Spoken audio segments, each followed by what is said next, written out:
Shalom. Shalom. Saudara dikasih Tuhan, mari kita masuk dalam pemberitaan firman Tuhan. Firman Tuhan hari ini adalah pelajaran yang biasa saya kasih di dalam pembekalan untuk mereka yang akan menerima baptisan. Saya tidak tahu apa yang harus disampaikan, tapi saya harus menyampaikan juga. Dan saya minta seluruh hamba-hamba Tuhan yang sudah menerima baptisan, jangan merasa ini bukan buat saya, tapi dengarkan dan pelajarilah dan pahamilah, supaya kita sesama jemaat, jika Tuhan ada kirimkan jiwa baru, saudara baru, kita perlu memberitakan ini kepada mereka. Kita buka firman Tuhan yang terambil dari Kisah Para Rasul 2 ayat 37 sampai 40. Judul firman Tuhan hari ini adalah baptisan dalam nama Tuhan Yesus Kristus. Kalau sudah, mari kita bangkit berdiri.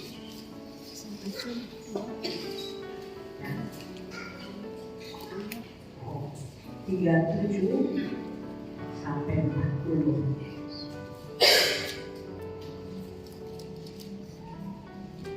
Mari kita membacanya. 2, 3. Ketika mereka mendengar hal itu, hati mereka sangat terharu. Lalu mereka bertanya kepada Petrus dan rasul-rasul yang lain, "Apakah yang harus kami perbuat, saudara-saudara?" Jawab Petrus kepada mereka, "Bertobatlah dan hendaklah kamu masing-masing memberi dirimu dibaptis dalam nama Yesus Kristus untuk pengampunan dosamu. Maka kamu akan menerima karunia Roh Kudus. Sebab bagi kamu janji hidup, dan bagi anak-anakmu, dan bagi orang yang masih jauh, yaitu sebanyak yang akan dipanggil oleh Tuhan Allah kita. Dan dengan banyak perkataan lain lagi, Dia memberi suatu kesaksian yang sungguh-sungguh, dan Dia mengecam dan menasihati mereka, katanya, "Berilah dirimu diselamatkan dari angkatan yang jahat ini." Amin. Saudara, bagi orang percaya, baptis itu merupakan tanda pengesahan sebagai murid Tuhan Yesus Kristus. Baptis itu merupakan deklarasi iman percaya, yaitu keputusan untuk menjadi murid Tuhan Yesus Kristus, untuk menjadi pengikut Tuhan Yesus Kristus.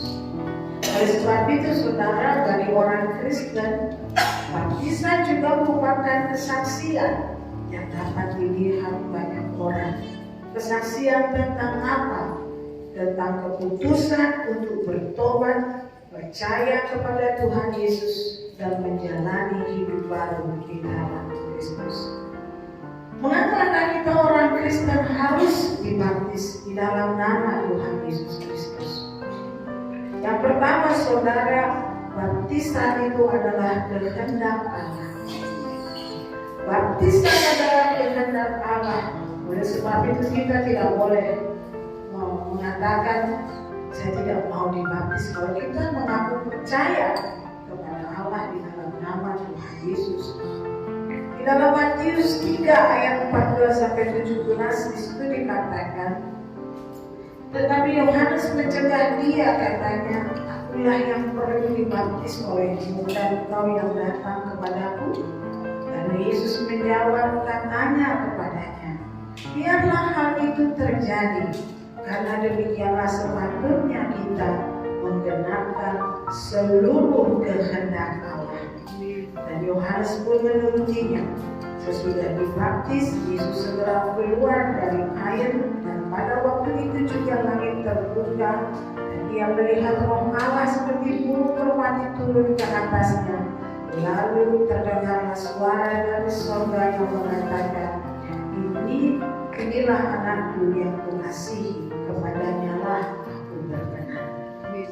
Jadi ketika Tuhan Yesus mau memberi diri dibaptis, Yohanes Pembaptis menolak. Tetapi Tuhan Yesus berkata, biar itu terjadi supaya kita menggenapi seluruh kehendak Allah.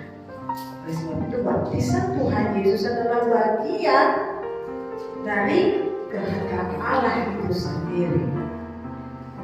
Baptis adalah kehendak Allah sebagai bukti kelahiran baru. Ya, seperti yang dikatakan di dalam Mazmur 2 ayat 7.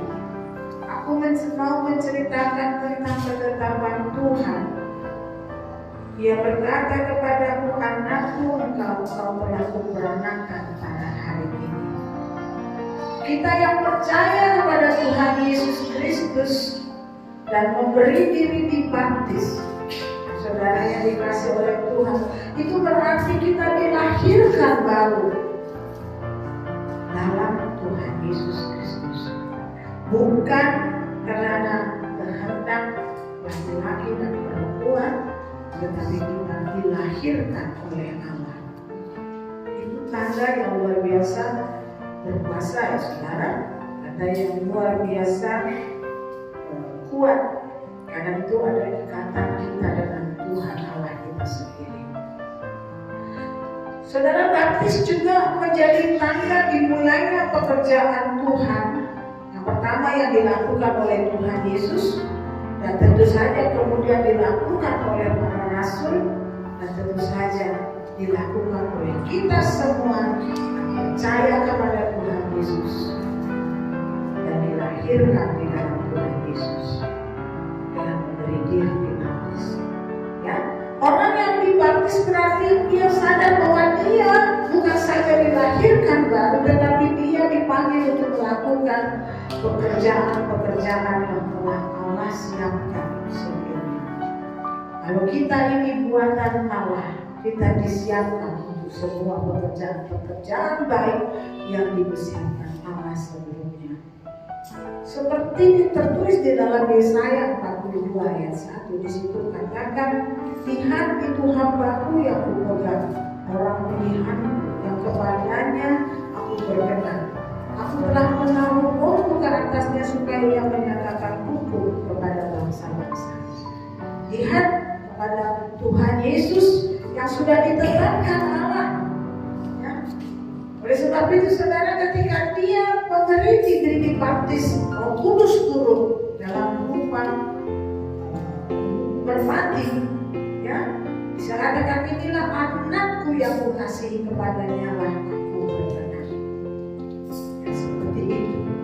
Dan kita tahu bahwa itu adalah awal mula Tuhan Yesus memulai pekerjaan yang Tuhan yang Allah suruhkan kepada untuk memberitakan kerajaan surga selama 3,5 tahun sampai dia digantung di kayu salib, mati dan bangkit pada hari ketiga. Jadi saudara harus ingat, baptis itu adalah kehendak Allah sendiri. Hal yang kedua, mengapa kita orang Kristen harus dibaptis, saudara? Itu dikatakan baptis adalah perintah Tuhan Yesus. Baptis juga adalah pekerjaan yang Tuhan Yesus lakukan selama ia ada di dunia ini, melakukan pekerjaan yang diperintahkan Bapaknya untuk dikerjakan di hadapan manusia. Di dalam Yohanes 4 ayat 1 dan 2 di situ dikatakan, ketika Tuhan Yesus mengetahui bahwa orang-orang Farisi telah mendengar bahwa ia memperoleh dan membaptis murid lebih banyak daripada Yohanes. Ia memperoleh dan membaptis murid lebih banyak daripada Yohanes. Meskipun Yesus sendiri tidak membaptis, melainkan murid-muridnya. Pekerjaan Tuhan, pekerjaan yang dilakukan oleh Tuhan Yesus nyata berbeda dengan pekerjaan yang dilakukan oleh Nabi Yohanes Pembaptis. Yohanes Pembaptis datang sudah membuat geger tanah Israel. dengan seruannya yang begitu keras, bertobatlah, kerajaan Allah sudah datang. Tetapi Alkitab mencatat bahwa Tuhan Yesus pekerjaannya lebih besar, lebih banyak orang yang mengikut Dia, dibaptis sebagai murid-muridnya, sebagai pengikut Tuhan Yesus. Tuhan Yesus tidak membaptis, tapi Dia mengajarkan kepada murid-muridnya, baptis mereka. Dan mereka melakukan seperti yang Tuhan Yesus perintahkan. Oleh sebab itu, saudara yang dikasihi oleh Tuhan, kalau di gereja ini ada baptisan, siapa yang membaptis? Memang hamba Tuhan yang melakukan, tetapi Tuhan Yesuslah yang memerintahkan. Amin.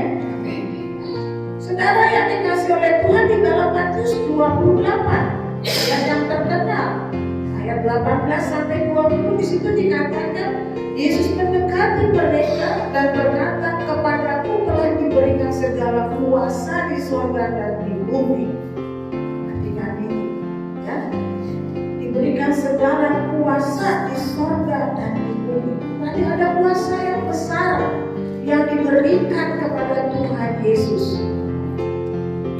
Dan ini mau dialihkan, diimpartasikan, diberikan kepada murid-muridnya saat Tuhan Yesus berkata, karena itu pergilah, jadikanlah semua bangsa muridku dan baptislah mereka dalam nama Bapa, Anak dan Roh Kudus.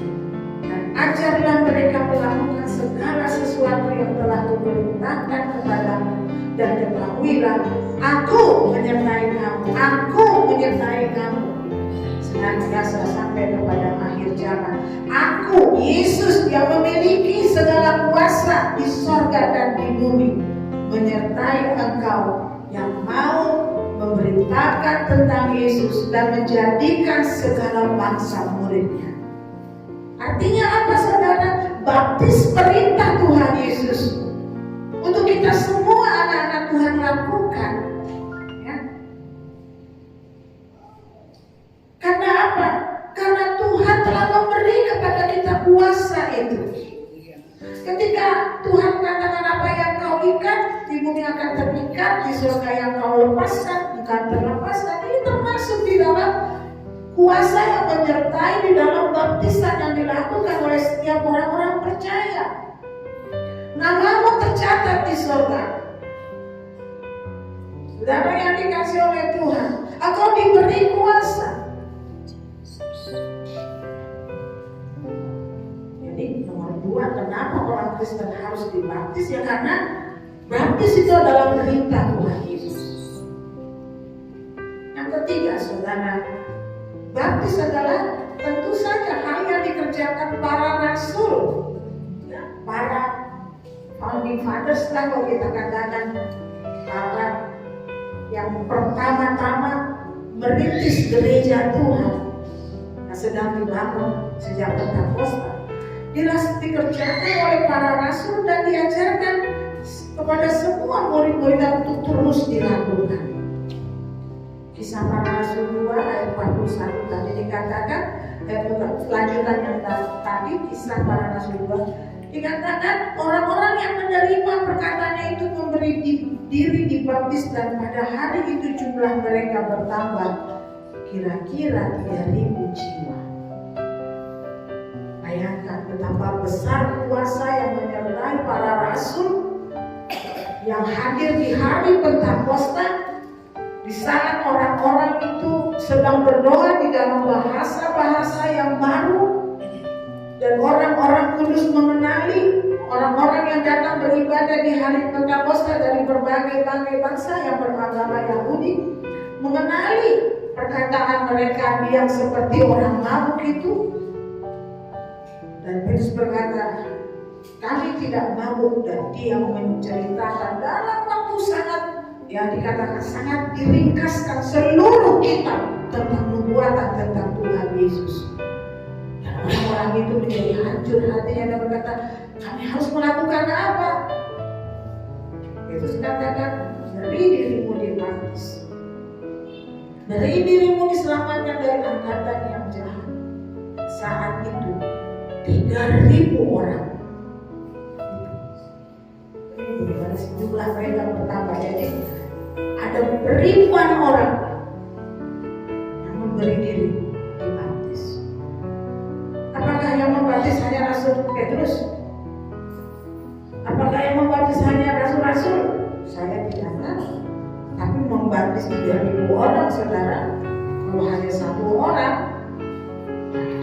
itu berapa hari? Tapi saya rasa tidak. Ya. Dan ini juga yang dilakukan oleh Rasul Paulus. Rasul Paulus juga membaptis murid-muridnya. Di situ ada dikatakan, walaupun dia sendiri tidak membaptis, menyuruh orang untuk membaptis. Dia mengajarkan baptisan dan orang percaya baptis anak, baptis seperti itu kira-kira. Tapi semua itu adalah baptisan yang diperintahkan oleh Tuhan Yesus, yang diajarkan kepada rasul-rasul dan diteruskan ke gereja-gereja Tuhan sampai sekarang. Kenapa kita perlu dibaptis? Ayat nomor 4 dikatakan baptisan itu adalah pengampunan dosa. Ya. Seperti ditulis di dalam Kisah Para Rasul 2 ayat 38. Jawab Petrus kepada mereka, bertobatlah dan hendaklah kamu masing-masing memberimu dibaptis dirimu dan dibaptis dalam nama Yesus Kristus untuk pengampunan dosa. Maka kamu akan menerima karunia Roh. Tetapi sebelum kau diampuni, ada juga dikatakan pertobatan. Oleh sebab itu, saudara yang dikasihi oleh Tuhan Yesus, baptisan tidak akan ada artinya, tidak akan ada manfaatnya jika tidak disertai terlebih dahulu dengan pertobatan. Jika engkau tidak bertobat, maka keadaanmu sebelum dan sesudah dibaptis tidak akan terjadi perubahan. Memang tubuhmu tidak berubah, tetapi yang ada di dalam dirimu itulah harus diubah. Karena di dalam dirimu itulah sebenarnya yang merupakan hidup. Yang di luar ini tidak akan hidup selama-lamanya. Yang diselamatkan itulah yang ada di dalam diri kita, roh dan jiwa kita, saudara, bukan daging kita. Seperti yang saya sampaikan kemarin di rumah duka, kita semua cepat atau lambat kita pasti akan meninggalkan dunia ini. Orang muda tidak bisa mengatakan aku masih mau hidup lama. Orang tua juga berkata, kenapa lama benar hidup saya tidak pergi-pergi. Semua ada di tangan Tuhan. Kita semua ada. Tetapi persoalannya adalah, sudahkah kita benar di dalam pertobatan kita? Saat kita dibaptis atau setelah kita dibaptis, masihkah kita memegang, memelihara pertobatan kita dengan sungguh-sungguh? Sebelum dibaptis, sesudah dibaptis, ada perbedaannya. Nyata adalah ketika kita dilahirkan sebagai bayi, tentu kita haus untuk minum air susu. Demikian juga sebagai orang yang baru dilahirkan di dalam Kristus, kita tidak akan meninggalkan khatam kita, kita membaca Alkitab kita. Saudara, ketika saya baru bertobat, ketika saya baru menerima ini, saya tahu saya harus membaca firman Tuhan. Walaupun saya masih belum mengerti saat itu, setiap hari saya usahakan untuk membaca Alkitab. Ketika Roh Kudus memenuhi saya, rasa haus akan firman Tuhan itu lebih hebat lagi. Di kantor saya itu banyak buku Alkitab Gideon yang saya suka, yang ada segini banyak kecil. Saya taruh di tas saya pergi nunggu dijemput, saya baca Alkitab. Waktu itu pernah naik busway, saya baca di sepanjang jalan. Saya sampai tiba lebih awal di kantor, belum ada orang datang, saya baca Alkitab. Saya selesai pekerjaan, nunggu makan siang, saya baca Alkitab. Ada lapar. Perjanjian baru hanya saya baca dalam 1-2 hari selesai. Berkali-kali, karena waktu di kantor saya memang banyak adanya perjanjian baru, Gideon. Saya baca itu terus mudah-mudahan. orang yang tahu ayat-ayat. Susi, ayat ini di mana tertulis? Oh, di sini Pak. Sebentar saya lihat. Ya benar. Karena saya rasa haus. Paling tidak ada perubahan seperti itu. Dan tentu itu diikuti dengan bertumbuh ke arah Kristus. Karena kita dilahirkan, seperti tadi dikatakan, kita dipersiapkan untuk bekerja. Pekerjaan baik yang disediakan Allah. Dan kita mau supaya Tuhan mau supaya kita ada di dalamnya, kita bertumbuh di dalam. Apakah pertobatan itu, saudara? Pertobatan itu kalau kita baca di dalam 1 Petrus 2 ayat 9 sampai 10, pertobatan itu adalah, saya baca saja semua ya. Tetapi kamulah bangsa yang terpilih, imamat yang rajani, bangsa yang kudus, umat kepunyaan Allah sendiri, supaya kamu memberitakan perbuatan-perbuatan yang besar dari Dia yang telah memanggil kamu keluar dari kegelapan kepada terangnya yang ajaib. Kamu yang dahulu bukan umat Allah, tetapi yang sekarang telah menjadi umatnya, yang dahulu tidak dikasihani, tetapi yang sekarang telah beroleh belas kasihan. Apakah pertobatan itu? Perbuatan besar Allah yang membuat kita mendengar panggilannya untuk keluar dari kegelapan, supaya kita berjalan kepada terangnya yang ajaib. Dahulu kita ada di dalam gelap, sekarang kita sudah berpindah kepada terang Allah. Jika ada orang Kristen yang masih hidup di dalam kegelapan, dia bukan orang bertobat, saudara. Kamu yang dahulu bukan umat Allah, tetapi sekarang menjadi umat Allah, itulah arti pertobatan. Itu adalah arti pengampunan dosa. Biar kerjaan kamu mondar mandir mau mana, sekolah lagi.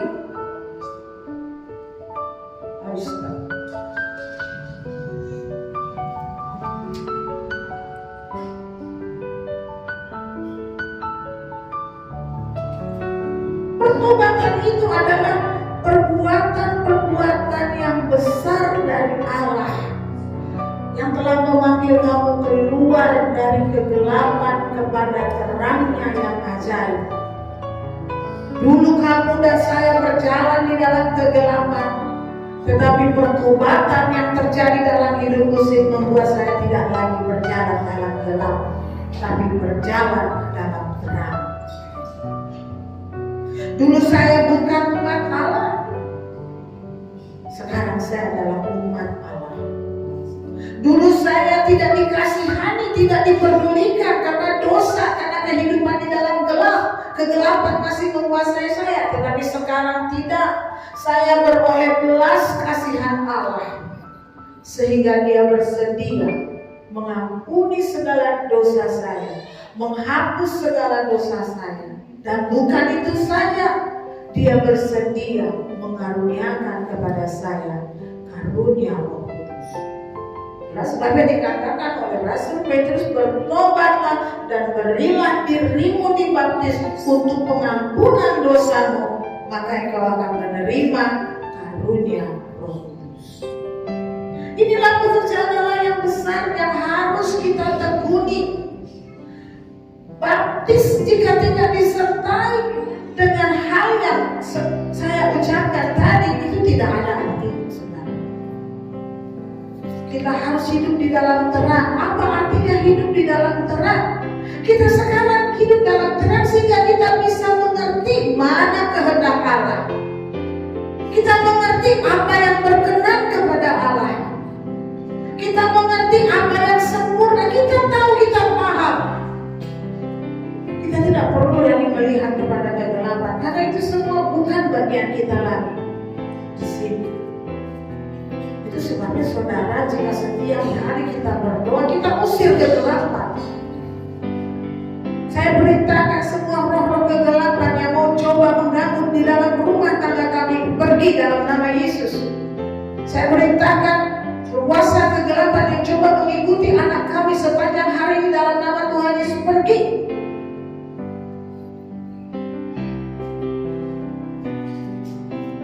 Dan aku serahkan anak-anakku ke dalam tangan Tuhan. Dan di dalam nama Tuhan Yesus, Engkau dituntut kudus oleh kuasa darahnya.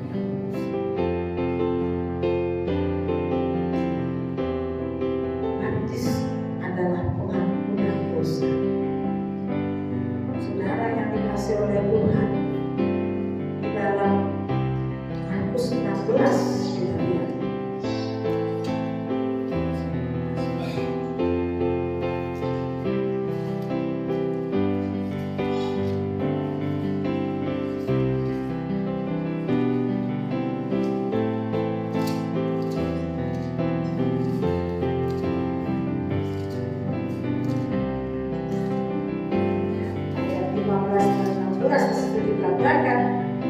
Pergilah ke seluruh dunia, beritakanlah Injil kepada segala makhluk, kata Tuhan Yesus. Siapa yang percaya dan dibaptis akan selamat. Siapa yang tidak percaya akan dihukum. Oleh sebab itu, baptisan tanpa pertobatan tidak ada artinya. Baptisan tanpa percaya kepada Tuhan Yesus juga tidak ada artinya. Apa yang dimaksudkan dengan percaya? Yaitu berjalan di dalam terangnya yang ajaib. Firman-Nya, kebenarannya, kuasanya menuntut kehidupan kita 7 hari selama 24 jam. Ada satu detik pun, 1 menit pun aku jalan di dalam kegelapan. Aku percayakan kepada Tuhan Yesus. Kepada Tuhan, hidupku terpelihara oleh Tuhan. Hari ini aku tidak melihat Tuhan besertaku, sepertinya aku berjalan di dalam badai gelap yang sangat besar. Tetapi kita lupa bahwa Tuhan Yesus ada, sedang tidur di buritan kapal. Tapi Dia ada. Dia ada bersama dengan kita. Setinggi apapun gelombang laut menyerang kehidupan kita, selama Yesus ada, aku aman. Aku mungkin belum melihat apa yang aku minta supaya Tuhan kabulkan. Dalam hatiku aku tidak percaya, tetapi selama Tuhan beserta denganku, walaupun belum terima apa yang aku minta, aku ada dalam keadaan selamat. Kita boleh meminta apa saja dan kita yakin Tuhan pasti memberi jika Dia berkenan memberi. Saya berdoa saudara untuk saudara sepupu saya, Tuhan selamatkan dia, sembuhkan. Tuhan sembuhkan dia, Tuhan sembuhkan. Setiap kali wajahnya terbayang di dalam doa saya akan segera berdoa untuk dia. Pagi-pagi saya dapat telepon, akan ya, adik baru sudah gak ada. Tuhan Yesus, saya minta dia sembuh oleh Tuhan. Putuskan Tuhan, saya selidiki. Satu kali saya berdoa juga, saya lihat wajahnya dan saya telepon istrinya, bagaimana kabar adik-adik itu? Baik, puji Tuhan, Tuhan sudah bolehkan dia untuk terima operasi bypass. Dalam hati saya jangan bypass, saya tidak suka. Saya takut karena saya lihat itu prosedur bypass itu mengerikan saudara ya. Ini digergaji, terus nanti diambil aku. Dan itu adik saya dokter baru-baru ini operasi bypass, foto-fotonya dikirim, dikasih lihat lagi sama saya. Sekarang masih ada jantungnya. Jadi saya takut. Karena ini sudah keputusan keluarga sudah. Saya cuma bisa bantu doa ya. Saya berdoa. Semua dokter-dokter yang akan terlibat di dalam operasi bypass sudah tanda tangan. Tinggal 1 dokter yang operasi. Rencana hari Kamis dia akan datang ke dokter. Akan terima tanda tangan. Berapa doa dia pergi di dalam tidurnya. Saudara kita tidak menerima apa yang kita doakan, tapi kita percaya adikku itu selamat, Tuhan besertanya. Itu yang saya katakan kemarin di rumah dulu. Sudah berbulan-bulan Bapak ini seperti ini, kita meminta kesembuhan, tapi Tuhan berkehendak lain. Tuhan berkehendak agar lebih banyak orang berdoa untuk dia, supaya apa? Supaya Tuhan memberi belas kasihan. Kita tidak ngerti maksud Tuhan, tetapi saudara yang dikasih oleh Tuhan, Tuhan ingin kita percaya. Tuhan ingin kita semua selalu percaya kepada Tuhan.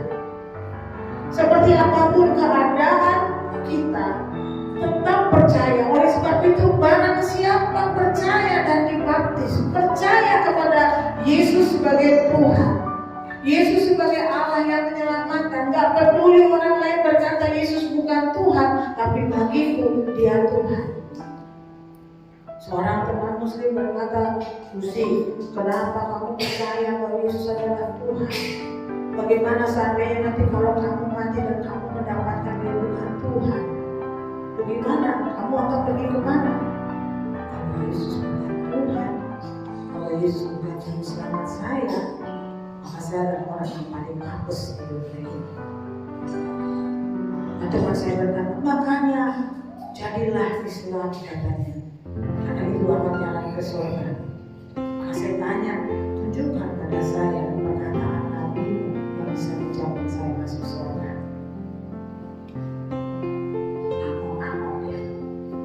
Ya gak gitu kita. Ya kalau Nabimu bisa berkata seperti itu, aku menjamin kamu masuk surga, aku akan ikut. Tapi hanya Yesusku yang berkata, tidak ada seorang pun bisa sampai kepada Bapa di surga kecuali melalui aku. Hanya melalui Yesus, dia satu-satunya jalan. Ya bagaimana? Biarkan itu risiko saya, tapi saya percaya dia bisa membawa saya ke surga. Karena kau sendiri percaya dia tidak disalib, tapi dia pergi ke surga. Kau percaya kan dia pergi ke surga? Berarti dia tahu jalan surga. Dia tahu dari mana surga, dari sana dia datang.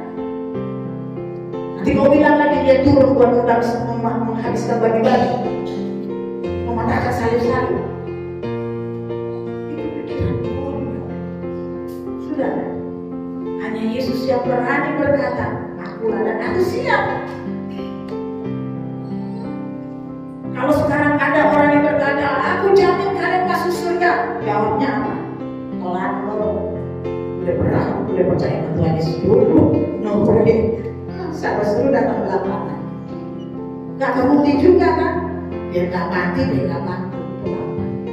Percaya Yesus mati di kayu salib. Tuhanmu mati, Tuhan kok mati. Justru karena Tuhan begitu mengasihi saya, itu sebabnya dia berkenan mengorbankan dirinya, memberi nyawanya sebagai ganti nyawa kita, supaya dengan kematiannya hukuman dosa yang seharusnya untuk kita tidak lagi kita tanggung. Kau bilang Tuhanku kok bisa mati? Justru karena dia berkenan untuk mati, dia beroleh jalan menuju kepada alam maut, kepada kerajaan maut, di mana iblis menyekap, di mana iblis mengambil semua orang-orang yang tidak percaya kepada Tuhan Yesus dan menyiksanya di sana. Dan di sana apa yang Tuhan Yesus lakukan? Tuhan Yesus menghancurkan semuanya. Dia bangkit memegang kunci segala maut, kata firman Tuhan, dan kunci kerajaan maut. Kunci segala maut itu apa? Segala kesusahan yang dibuat iblis untuk membuat kita jauh dari Tuhan, untuk membuat kita tidak percaya kepada Tuhan. Segala tipu muslihatnya, dan itu sudah dipegang kuncinya oleh Tuhan. Itu sebabnya dikatakan alam maut tidak menguasai gereja Tuhan. Siapa gereja Tuhan?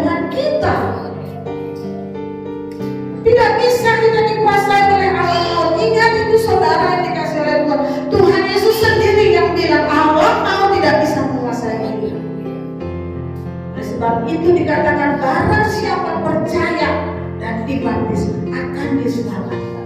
Tapi banyak orang-orang yang tidak percaya, tergoda-goda mereka memberi diri dibaptis. Atau ketika mereka merasa percaya, mereka memberi diri dibaptis, mereka berhenti percaya kepada Tuhan. Kenapa? Karena mereka tidak mau hidup di dalam terang. Mereka bersembunyi, menjadi orang-orang munafik, menjadi orang-orang yang ingin tampak baik, tampak suci, tampak benar. Tetapi sesungguhnya di belakang itu, saudara, mereka adalah orang-orang yang musuh. Itu sebabnya ketika Nabi Yohanes berkata, "Pergilah, bertobatlah, kerajaan Allah sudah dekat, beri dirimu dibaptis." Datanglah saudara orang-orang benar, namanya orang Farisi. Apa Yohanes membaptis mau membaptis mereka? Tidak. Dikatakan apa? Kapak sudah tersedia untuk menebak. Orang-orang yang tidak percaya tapi maunya dibaptis, biar aku dapat terterai, ada tanda, saudara. Itu baptisan yang salah. Baptis itu menyelamatkan, saudara. Tertulis di dalam 1 Petrus 3 ayat 21 sampai 22 di alasan kelima. Perhatikan. Juga kamu sekarang diselamatkan oleh kiasannya, yaitu 1 Petrus 3 21-22. Juga kamu sekarang diselamatkan oleh kiasannya, yaitu baptisan. Maksudnya bukan untuk membersihkan kenajisan jasmani, melainkan untuk memohonkan hati nurani yang baik kepada Allah oleh kebangkitan Yesus Kristus yang duduk di sebelah kanan Allah setelah Ia naik ke surga sesudah segala malaikat kuasa dan kekuatan ditaklukkan kepadanya. Dia menjadi penguasa yang tertinggi sekarang. Baptisan itu menyelamatkan. Lah, kok ada orang dibaptis tapi tidak selamat? Ya itu karena dia tidak sungguh-sungguh bertobat, dia tidak sungguh-sungguh percaya. Orang yang percaya dan bertobat dan percaya kepada Tuhan Yesus akan hidup di dalam pertobatan dan kepercayaannya sampai akhir. Sampai akhir hidupnya. Tidak setengah.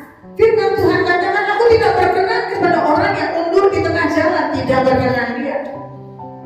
Aku tidak berkenan kepada orang yang mundur di tengah jalan dengan berbagai alasan. Tidak berkenan. Engkau orang-orang yang tidak percaya dan tidak bertobat. Karena itu kita tidak mengakui baptisan bayi, saudara. Bagaimana kita mengatakan bayi itu bertobat?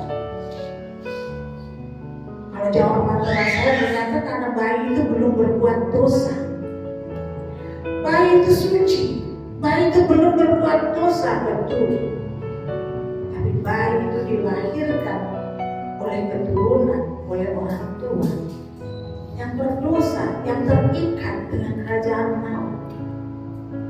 Kita tidak percaya baptisan bayi karena bayi tidak. Bagaimana bayi bisa percaya? Apa saja ditanya sama dia, jawabannya sama. Kita tidak melakukan itu, saudara. Kita mau diselamatkan, maka kita harus memberi diri dibaptis. Saya sudah dibaptis. Di mana? Dulu, waktu saya bayi. Itu bukan baptis. Orang-orang di luar negeri sana mengatakan it's not baptized. Itu Christianized, dijadikan Kristen. Kalau di sini disebut baptis, di luar negeri disebut Christianized. Christianized itu apa? Itu sebenarnya adalah pertumbuhan janji orang tua untuk mendidik anaknya hidup di dalam tradisi dan ajaran Kristen yang benar. Makanya kita di sini adalah penyerahan anak. Saudara yang dikasih oleh Tuhan, satu dengan kematian Kristus dan satu juga dengan kematian. Itulah sebabnya kita mengambil baptis soal, karena di sana akan terlihat kita bersama-sama mati bersama Kristus dan kita dibangkitkan. Kita tidak mengakui baptis percik. Dulu di saat di sini ada seorang tokoh, ketika dia dibaptis, dia pergi ke anaknya yang lain yang kebetulan baptisannya di percik. Saya nggak mau baptis di sana nggak benar. Dia cuma di sini doang. Emang cuma ini doang yang masuk surga. Saya mau di pengelangan dia semua yang masuk surga. Iya juga ya, Bo. Ya, jadi baptis di sini. Nah, benar itu ajaran tidak benar. Dia seorang yang sederhana. Ya, saudara, memahami firman Tuhan secara sederhana dan Roh Kudus menuntun dia. Menjadi satu dengan kematian dan menjadi satu dengan kebangkitan. Saudara tahu tidak, dalam sejarah gereja, ketika gereja yang disebut gereja Roma itu didirikan oleh Konstantin, ya, dia mengatakan seluruh kerajaan Roma dan seluruh jajahannya harus beragama Kristen. Tetapi pada kenyataan bukan Kristen yang diajarkan. Mereka mengganti dewa-dewa lama mereka dengan nama-nama rasul-rasul. Dewa Venus jadi Petrus, dewa apa jadi begitu terusnya. Itu sebabnya mereka dibolehkan untuk berdoa menghadap kepada batu. Dan mereka melakukan baptisan secara percik. Dan mereka melakukan baptisan secara baik. Banyak sekali ajaran dari gereja Roma ini yang ditandai sebagai tidak benar oleh kelompok orang Kristen yang mendapat pengajaran dari ajaran yang berasal dari Antioquia. Dan mereka adalah orang-orang yang suka memperbanyak Alkitab menulis ulang, sehingga mereka punya banyak sekali tulisan-tulisan tentang firman Allah. Dan mereka mengenal firman Allah. Mereka menjadi Kristen, hidup atau bertumbuh ke arah Kristus karena firman Allah yang mereka pelihara. Ya. Saudara tahu, mereka disebut kaum pemberontak oleh gereja yang didirikan gereja Roma. Sebutan mereka adalah Anabaptis. Ana artinya tidak, baptis adalah baptis. Adalah kelompok orang yang tidak mau dibaptis dengan cara gereja yang pertama. Mereka dibunuh, saudara. Mereka beribadah di katakom, buang-buang orang kuburan. Ya, sampai sekarang kalau saudara sejauh pergi ke Roma, katanya masih terlihat itu tulisan-tulisan Alkitab di kuburan itu. Ketika saya pernah ke Siprus, ada sisa-sisa peninggalan di sana. Ya, kuburan-kuburan kami masuk ke di situ ada banyak sekali tulisan.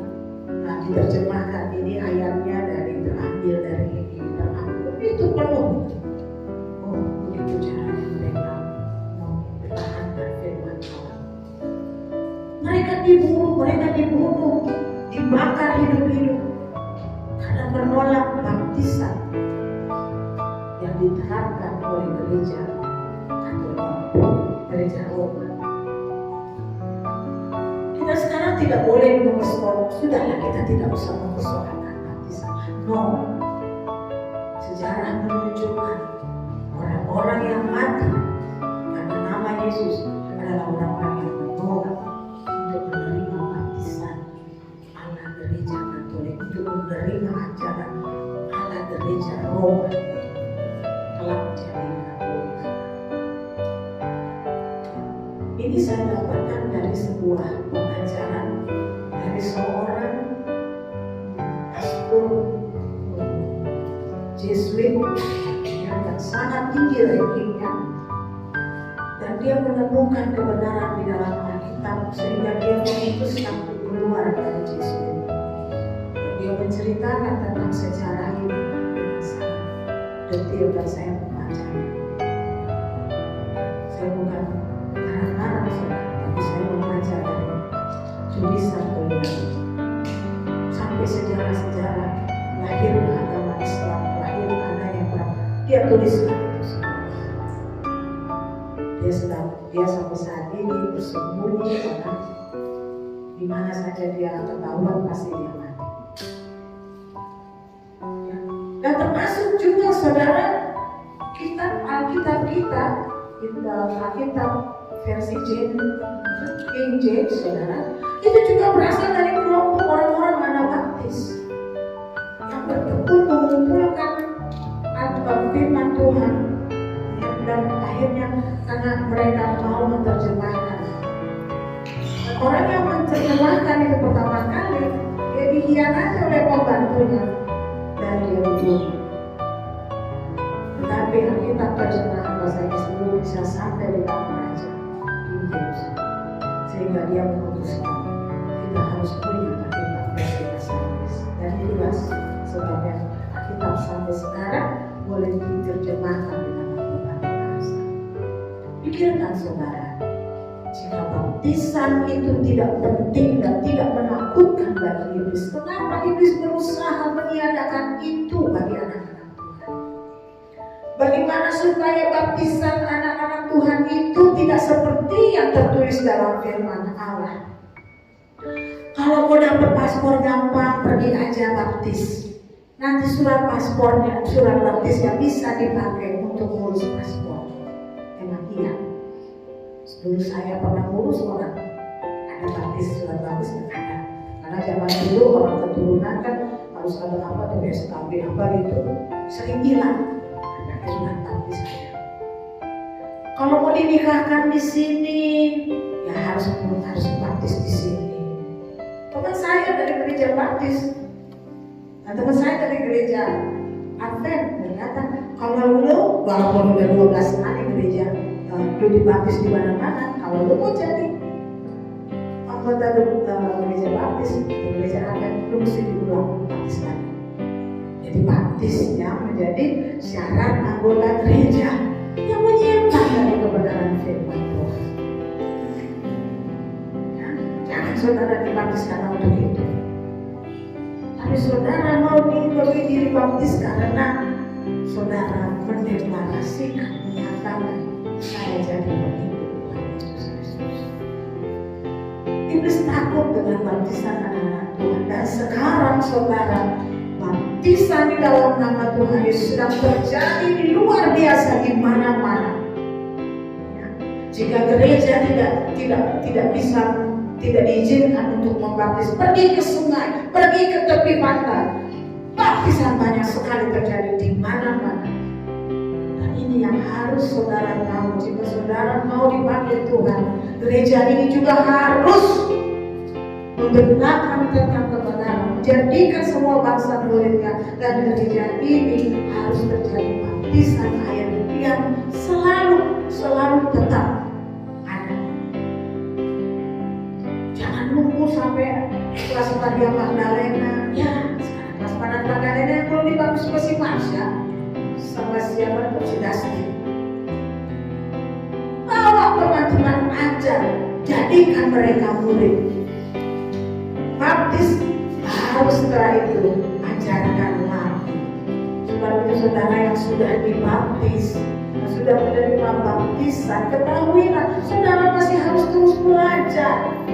Jangan mengira saudara sudah aman, aku sudah dibaptis Tuhan, aku sudah jadi Kristen Tuhan, aku pasti masuk surga. Tuhan bilang orang yang sudah bernubuat di dalam namamu saja, kata Tuhan, belum tentu aku terima karena aku gak kenal. Tapi murid-murid Tuhan pasti dikenal Tuhan. Tuhan pasti dikenal Tuhan. Oleh sebab itu saudara, baptis Baptisan itu sangat penting bagi kita sebagai pengikut Kristus, sebagai tanda kita bertobat, sebagai tanda kita percaya, sebagai tanda kita tunduk kepada kehendak Allah dan perintah Tuhan Yesus yang diajarkan oleh para rasul. Baptis harus mengikuti kesetiaan untuk belajar kebenaran. Baptis harus diikuti dengan bertumbuh ke arah Kristus dan menghasilkan fruit. Baptis harus menjadikan anak-anak Tuhan memberitakan perbuatan Allah yang besar itu, sehingga semakin hari berita tentang pertobatan, berita tentang pengampunan, berita tentang Injil itu semakin diperdengarkan, dikembangkan, digaungkan, dan semakin banyak orang berdatang kepada Tuhan Yesus Kristus. Saya percaya waktu ini adalah waktu-waktu terakhir, dan firman Tuhan katakan bagi orang-orang percaya waktu-waktu ini adalah kesempatan, karena Tuhan akan hadirkan Roh-Nya, kuasa Roh Kudus, dicurahkan Roh Kudus, sehingga anak-anak Tuhan penuh dengan urapan dan karunia Roh Kudus. Bagi orang-orang yang tidak percaya, waktu-waktu ini kita lihat adalah waktu-waktu yang jahat. Manusia akan semakin jahat dan mereka mengatakan kejahatan itu adalah kebaikan, dusta adalah benar. Tetapi kita akan tinggal di dalam terang Allah dan menyatakan Allah yang menyertai kita berkuasa sampai selama-lamanya. Tuhan Yesus memberkati.